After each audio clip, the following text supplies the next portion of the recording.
This is the Whole Care Network.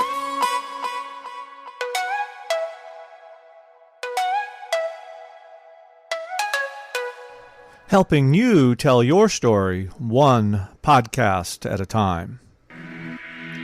Content presented in the following podcast is for information purposes only. Views and opinions expressed in this podcast are solely those of the host and guest and may not represent the views and opinions of the Whole Care Network.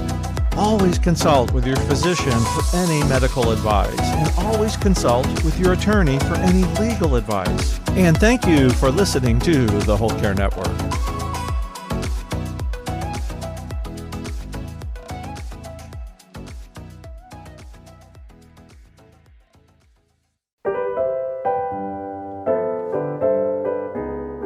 Hello, my friend. This is Isabel Melgarejo, your host, and this is A Time to Care, the Caregivers podcast. I am today coming at you solo with some learnings that I recently had from a trip I made back home caring for my mom who had eye surgery, and I want to share with you these learnings. So let's get started. A couple of weeks ago, I went back to Mexico to care for my mom who had cataract surgery. I flew back home and I was there for a week. I had 3 very important lessons during this time, and one of them was, the first one is to invite others in the care. For many years. I've been a caregiver for almost 20 years. And for most of that part, I've been the sole caregiver. I've been the one responsible for absolutely everything. It really hasn't mattered where I've lived. During that period of time, I've lived in Canada, I lived in Mexico, I lived in the US. And for all that period of time, I've been the one my mom relies on for absolutely everything. I love it. I love my mom. And I also think it's crucial that we invite other people in the equation. It is crucial because if we don't do it, then it becomes really hard to do what we want to do.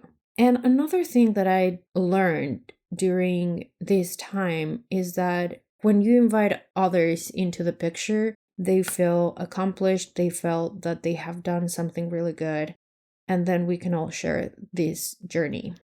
So this is how it went. So my mom called me. She had already told all of us, the 4 siblings, my 3 siblings and myself, that she needed cataract surgery. She was just waiting to get additional testing like blood testing and whatever labs she needed. And when she was ready, she planned everything and she called me and asked me if I could go with her and take her to the hospital to get both surgeries done. My answer was yes, and I want my other siblings cooperating and being part of the process. Because me taking care of her meant that I was taking a plane, paying for that plane, flying to Mexico, staying with her, cooking, taking her to the doctor, then taking her to the follow-up appointment the next day, making sure that everything was good at home, doing her bed, because when you get eye surgery, you can't lift anything heavy, and it's recommended that you don't pick anything from the floor and that sort of thing, like you don't bend too much.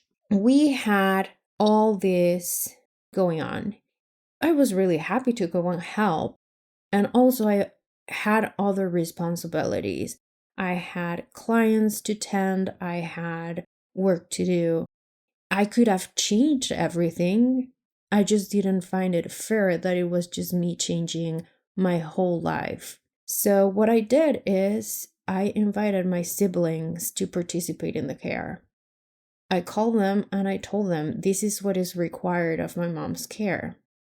I will be taking her to the doctor and I will be with her during those visits. But hey, I will need help cooking because I won't have time to cook for her and for me. So one of you is going to cook for us. I need one of you taking her to her follow-up appointment because I won't be able to take her. That's 2 days in a row that I will put everything on hold so you can do your thing. I don't fight it first. So I am doing half the work. Who is showing up for whatever is next? Everybody was willing to help. And I get it, not all families are the same. But I was very clear that I couldn't do the whole work. And I was very clear that I was not cooking. That one of them had to cook extra food for us. And that's what happened. I was very open in what I needed. I was very clear in what I was not willing to do. And it worked fantastic. You know what? After all the care, it not just provided me with some relief in the amount of work that I had to do, but it also provided a sense of purpose to my siblings. They were happy to help. They were sharing what had happened. They had shared what their experiences were. One of the things that is very important to note, and episode after episode of guests that I've had here, they all recommend the same thing, inviting other people over to participate in the care. And this is why. This is exactly why, because it just makes things easier for you and for others. When you involve others into the equation, they feel important and they feel they are part of the process as well. And they share their experiences. And let me tell you something, if you start judging what they did or what they didn't do, then that's going to be a no-no because they will feel unmotivated to help you otherwise. And if you want things done your way, then you will have to do them all the time. But if you're willing to accept that things can be done differently, then let me tell you something. You can have a lot of help when you accept and when you welcome that things can be different. I received food, probably wouldn't have been my first choice of having this Mexican dish made with ground beef. It's not my favorite. It has never been my favorite. I wouldn't have cooked it. But I was grateful that I had food that I didn't have to cook myself. I was very grateful that I didn't have to cook. If I would have wanted whatever I wanted to eat, that would have meant that A, I had to cook, or B, I had to get the food from somewhere else. So given the circumstances, just accept the help as it is and be grateful and share with others. So that's the lesson number 1. Lesson number 2 is don't wait until tomorrow. I was flying to Mexico after more than a year that I hadn't been there. And it struck me that I hadn't seen some people in my family. I hadn't seen my siblings in a very long time. I was in Mexico in October of 2022.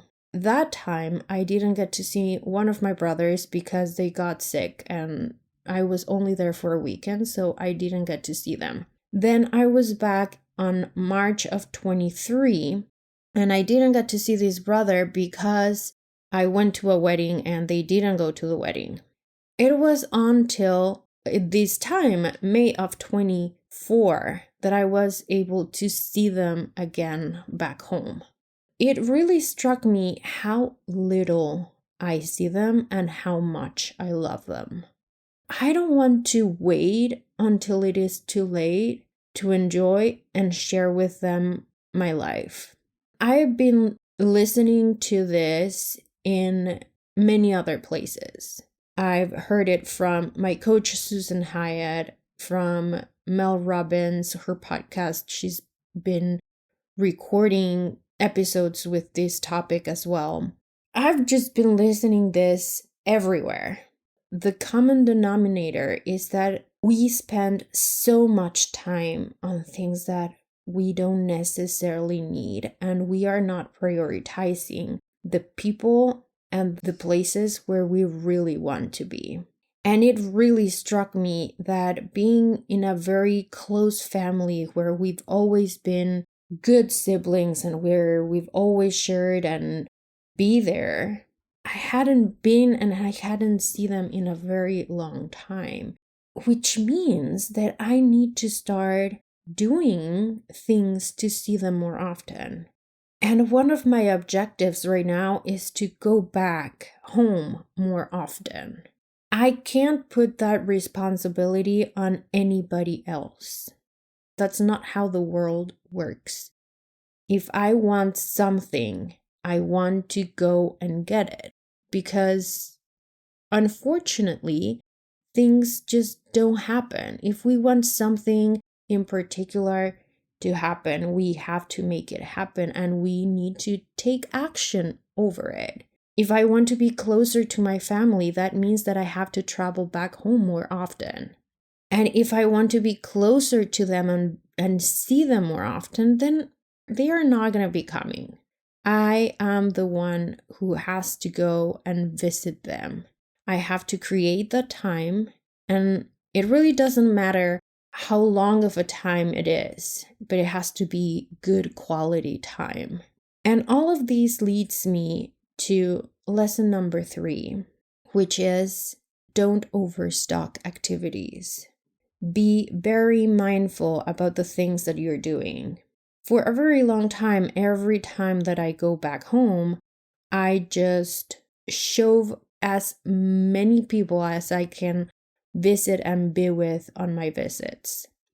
I have full on activities from the day I land to the day I come back home. I take this time to visit all my friends, to visit all my family, to see absolutely everybody that I miss. And because I don't go home that often, then I want to see absolutely everybody. This time, I decided that I was going to tell very few people that I was going. I told very few friends that I was going back home. Some of them still don't know that I was back home. And I've been in conversations with them. I just didn't share with them that I was back home. I prioritized the best friendships that I wanted to share time with. And those are the people that I let in my life during this trip back home. I don't have to be back home to follow these teachings. I can practice that here at home, at what I'm doing. I need to prioritize with whom I am hanging out. And I have to prioritize being with the people that energize me the most and who give me the best experience when I'm with them. I have to be and put my time and energy with those that provide me with the most fun, entertainment, and I'm just energized after I see them. Maybe you've noticed that sometimes when you're with certain people, you come back home and you're completely drained of energy.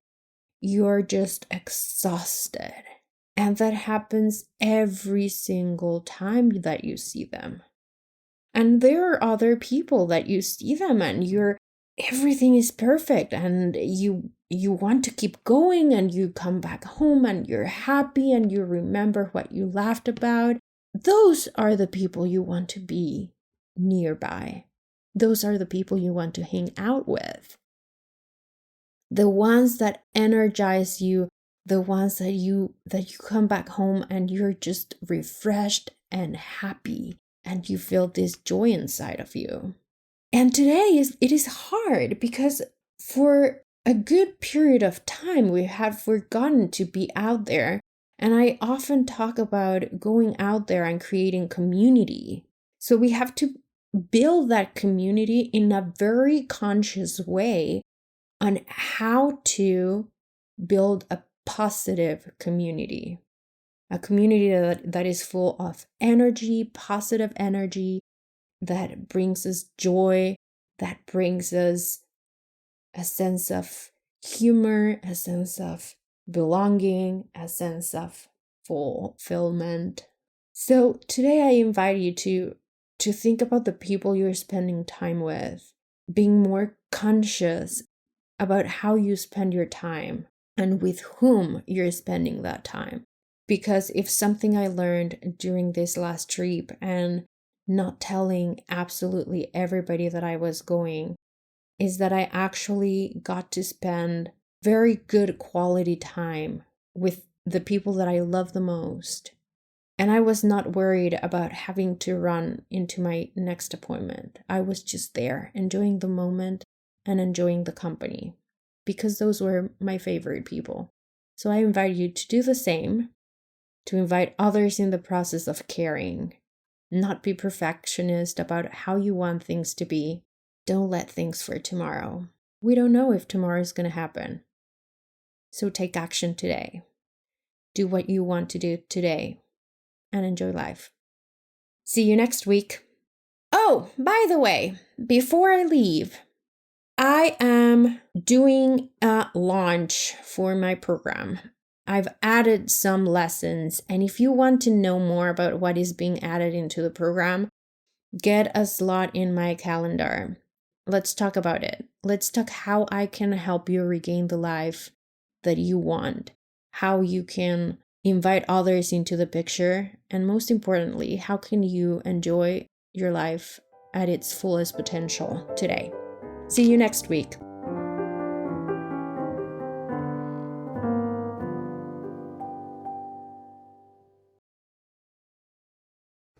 This is the Whole Care Network.